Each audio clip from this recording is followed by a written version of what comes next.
In the summer of 1816, the sun did not come back.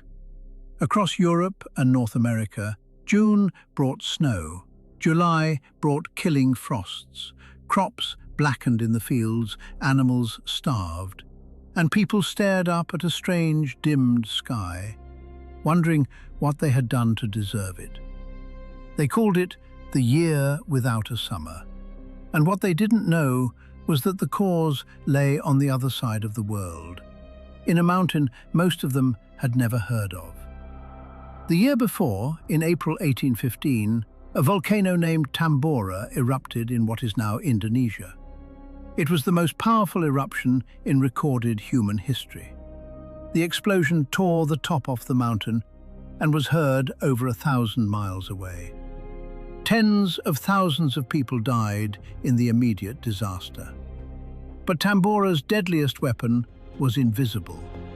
It hurled a vast cloud of ash and sulfur high into the atmosphere, so high that the winds carried it around the entire planet.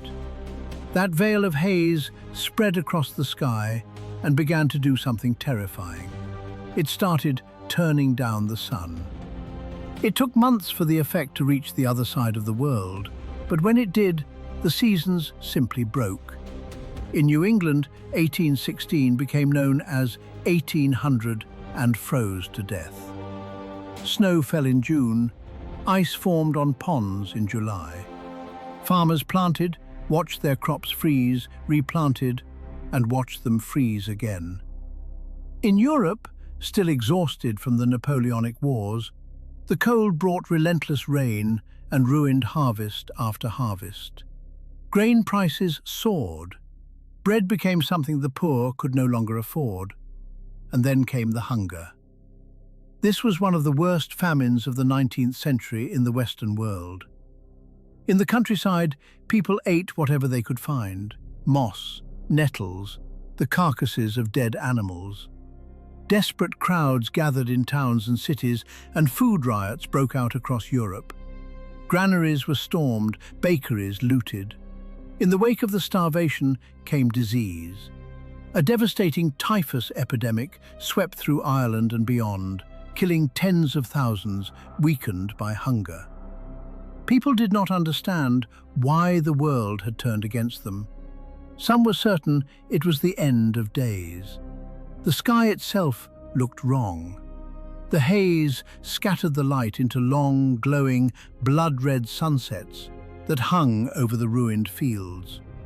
Twilights lasted unnaturally long. Many people who lived through it described the strange, beautiful, frightening colors of that summer.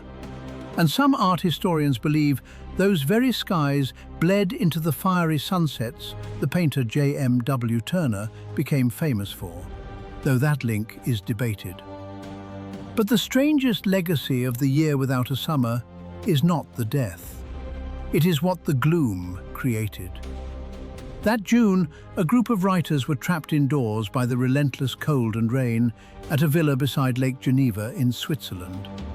To pass the miserable days, they challenged each other to write the most frightening story they could imagine. One of them was a teenage woman named Mary Shelley. Out of that dark, sunless summer came her monster, Frankenstein. Another guest, inspired by the same gloom, wrote the first modern vampire story, the ancestor of Dracula.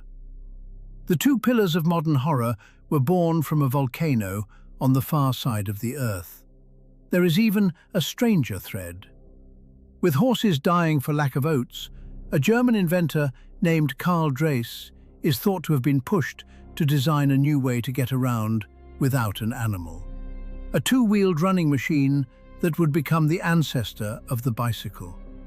A famine, a frozen summer, and the machine you might have learned to ride as a child, possibly connected by the same cloud of ash. That link, like a few others, is debated. But the core of the story is not. One mountain, on one spring day, threw a shadow over the entire planet for more than a year. It starved hundreds of thousands of people, toppled harvests across 2 continents, painted the skies blood red, and quietly gave the world its most famous monsters. The people who lived through 1816 never knew the name Tambora. They only knew that one year, the summer simply never came. If you want more forgotten history that sounds made up but isn't, subscribe, and I'll see you in the next one.